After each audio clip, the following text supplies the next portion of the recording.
Senjata bantuan, ribuan warga Uni Eropa turun ke jalan, desak cabut gugatan WTO. The people in this crowd are outraged by the way the referendum campaign was fought and what they would say are the worrying consequences of a victory for the Vote Leave side. What's not clear is how they can affect the political situation from now on.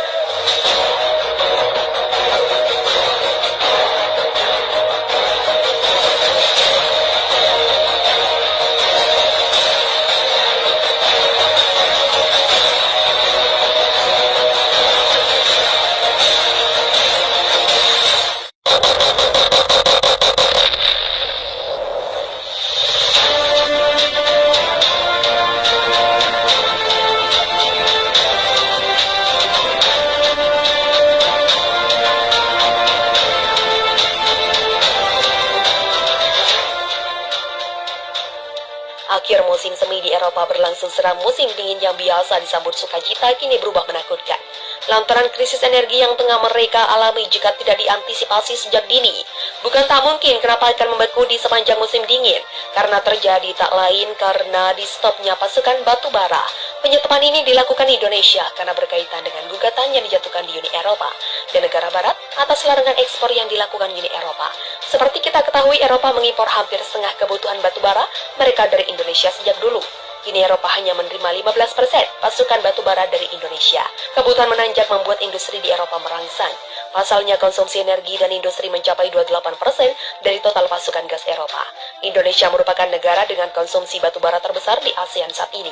Uni Eropa berada di fase kedua antara 3 tahap darurat agak superida. Uni Eropa telah meminta masyarakat untuk berhemat menggunakan energi. Itu dilakukan agar mereka dapat bertahan jelang berjalannya musim dingin. Uni Eropa juga menyepakati 200 miliar euro sebagai payung pertahanan untuk menangkal krisis energi ekonomi. Stabilization Fund atau WSF ini akhirnya. Negara Majelis Tinggi Parlemen Uni Eropa atau Bundestag menyebut langkah yang diambil menggerakkan dana tersebut adalah dengan pembatasan harga baru bara serta bantuan untuk perusahaan yang kesulitan akibat krisis. Bendera Monitor Internasional atau IMF menyebutkan agar terjadi penurunan ekonomi yang cukup dalam media Eropa antara negara yang paling dulu tergelincir ke resesi secara keseluruhan. Pertumbuhan ekonomi di negara-negara maju Eropa diperkirakan akan melambat tajam menjadi 0,6% pada 2023. Sementara negara berkembang tumbuh melembab menjadi 1,7%.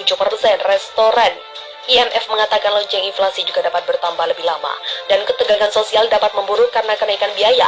Dalam keadaan saat ini, IMF menyerukan kepada Bank Sentral untuk terus menaikkan suku bunga dan kenaikan lebih cepat di negara ini memicu gelombang protes. Selain itu, Uni Eropa akhir pekan yang lalu, warga memprotes subsidi yang dinilai tidak adil karena lebih condong untuk industri. Mereka juga mengeluarkan kenaikan gaji yang menyesuaikan tingginya inflasi, sementara masyarakat telah lebih dulu menggelar aksi protes dimulai dari para pekerja sektor energi. Selama 2 pekan terakhir, mereka menuntut gerakan gaji yang sesuai dengan inflasi. Di rumah dia pengejut, terasa meniup trompet dan membunyikan diantaranya untuk menyuarakan kekecewaan mereka atas meningkatnya biaya hidup. Perlu juga rasa penanganan pemerintah atas krisis energi. Berkatnya inflasi dan harga energi menimbulkan pengejaran politik seperti yang terjadi di Eropa. Komisi Eropa Ursula von der Leyen terus menundurkan diri setelah 6 minggu menjabat. Terus tercatat dalam sejarah sebagai Komisi Eropa yang menjabat dalam waktu singkat, yaitu 45 hari saja, terus mundur karena rencana kebijakan ekonomi yang memicu kekacauan di pasar keuangan dan semakin memperparah perekonomian yang sudah lesu. Krisis energi Eropa bisa jadi merupakan akibat yang harus mereka rasai usai memberikan gugatan pada Indonesia. Membangun jaringan gas baru dari produsen baru tidak secepat Bandung Bondowoso membangun candi. Kebijakan yang sedikit egois oleh pemerintahnya berdampak pada seluruh daratan benua biru. Meskipun demikian, apa yang dilakukan terhadap Uni Eropa bukan sesuatu yang dibenarkan karena tidak ada pemenang dalam sebuah peperangan. Kalah jadi abu, menang jadi aran.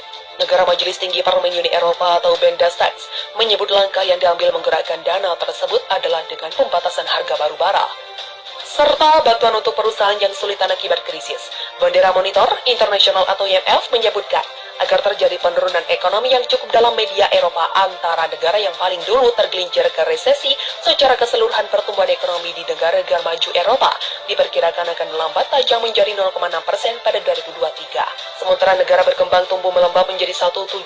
Restoran IMF mengatakan lonceng inflasi juga dapat bertambah lebih lama dan ketegangan sosial dapat memburuk karena kenaikan biaya. Dalam keadaan saat ini, IMF menyerukan kepada Bank Sentral untuk terus menaikkan suku bunga. Dan kenaikan lebih cepat di negara ini memicu gelombang protes. Selain itu, Uni Eropa akhir pekan yang lalu, warga memprotes subsidi yang dinilai tidak adil karena lebih condong untuk industri.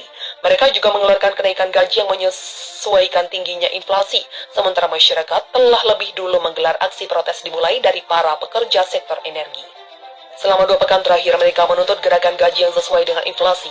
Di rumah dia pengecut, terasa meniup trompet, dan membunyikan diantaranya untuk menyuarakan kekecewaan mereka atas meningkatnya biaya hidup.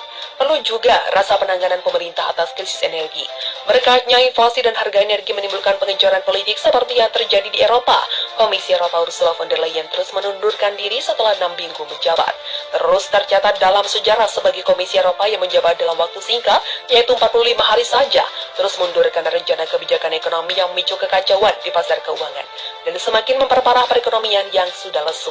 Krisis energi Eropa bisa jadi merupakan akibat yang harus mereka rasai usai memberikan gugatan pada Indonesia. Membangun jaringan gas baru dari produsen baru tidak secepat Bandung Bondowoso membangun candi. Kebijakan yang sedikit egois oleh pemerintahnya berdampak pada seluruh daratan benua biru. Meskipun demikian, apa yang dilakukan terhadap Uni Eropa bukan sesuatu yang dibenarkan karena tidak ada pemenang dalam sebuah peperangan. Kalah jadi abu, menang jadi arang. Akhir musim semi di Eropa berlangsung suram. Musim dingin yang biasa disambut sukacita kini berubah menakutkan. Lantasan krisis energi yang tengah mereka alami jika tidak diantisipasi sejak dini. Bukan tak mungkin Eropa akan membeku di sepanjang musim dingin. Krisis energi ini terjadi tak lain karena di stopnya ekspor batubara Eropa dari Indonesia. Pemangkasan ini dilakukan Indonesia karena berkaitan dengan gugatan yang dijatuhkan Uni Eropa dan negara barat di WTO. Atas larangan ekspor yang dilakukan Indonesia, seperti kita ketahui, Eropa mengimpor hampir setengah kebutuhan batubara mereka dari Indonesia. Sejak 1986 Eropa mengimpor batubara dari Indonesia, kini Eropa hanya menerima 15% pasokan batubara dari Indonesia. Biaya energi melonjak membuat industri di Eropa melangsa. Pasalnya konsumsi energi oleh industri mencapai 28% dari total pasokan batubara ke Eropa. Indonesia merupakan salah satu negara dengan konsumsi batu terbesar di dunia. Pemerintah telah meminta untuk menyetop pasokan batubara ke Uni Eropa. Ini dilakukan agar Uni Eropa kapok dan mencabut gugatan larangan ekspor ke WTO. Dari tahun ke tahun kini pendapatan ekonomi Indonesia meningkat pesat. 200 miliar euro sebagai payung pertahanan untuk menangkal krisis energi. Economic Stabilization Fund ini akan mengelola dan mendistribusikan bantuan negara. Menurut Menlu Retno Marsudi menyebut, langkah yang diambil Indonesia sangat tepat. Pembatasan larangan ekspor batubara Indonesia ini dilakukan untuk menghukum Uni Eropa. Dana Moneter Internasional menyebutkan akan terjadi penurunan ekonomi yang sangat besar di Eropa.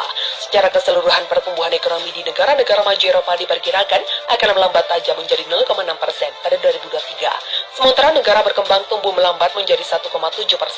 Laporan IMF mengatakan lonjakan inflasi juga dapat bertahan lebih lama dan ketegangan sosial dapat memburuk karena kenaikan biaya. Dalam keadaan saat ini, IMF menyuruhkan kepada WTO. Krisis energi ini memicu gelombang protes seantero Eropa akhir pekan lalu. Warga Uni Eropa memprotes subsidi yang dinilai tidak adil karena lebih condong untuk industri.